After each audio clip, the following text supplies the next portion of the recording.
महासागरों की निगरानी के लिए भारत के पास प्रभावी तंत्र। नौसेना प्रमुख बोले, हमारी हर गतिविधि पर कड़ी नजर। नौसेना प्रमुख एडमिरल दिनेश त्रिपाठी ने कहा है कि भारत के पास महासागरों की निगरानी के लिए प्रभावी तंत्र है।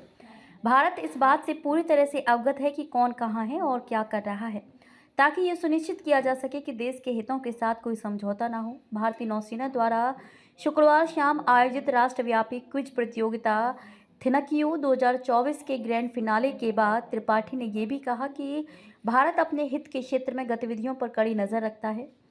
नौसेना प्रमुख ने कहा, चीन दुनिया के किसी भी हिस्से में जो कुछ भी करता है उसे करने दें। वे हमारे हित वाले क्षेत्र में क्या करते हैं, हम उस पर कड़ी नजर रख रहे हैं। हमारे हिस्से में ऐसा कुछ भी नहीं होता है जिसके बारे में हमें पता ना हो।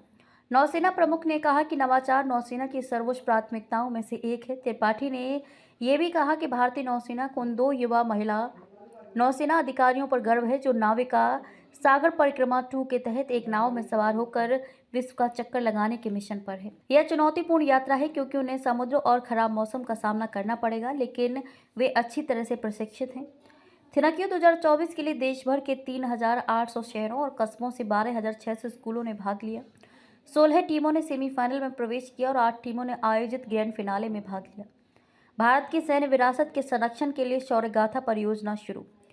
Chief of defence staff CDS general Anil Chauhan ने शुक्रवार को शौर्य गाथा परियोजना का शुभारंभ किया। इस परियोजना का उद्देश्य शैक्षिक कार्यक्रमों और पर्यटन के माध्यम से भारत की सैन्य विरासत को संरक्षित और बढ़ावा देना है। कार्यक्रम के दौरान जनरल चौहान ने सैन्य विषयों पर कई पुस्तकों का भी विमोचन किया। सीडीएस ने राष्ट्रीय राजधानी में वार्षिक भारतीय सैन्य विरासत महोत्सव के दूसरे संस्करण का उद्घाटन किया। रक्षा अनुसंधान एवं विकास संगठन डीआरडीओ ने रक्षा अनुसंधान में नवाचारों के माध्यम से आत्मनिर्भर भारत में योगदान देने की अपनी उपलब्धियों पर फोटो प्रदर्शनी का आयोजन किया।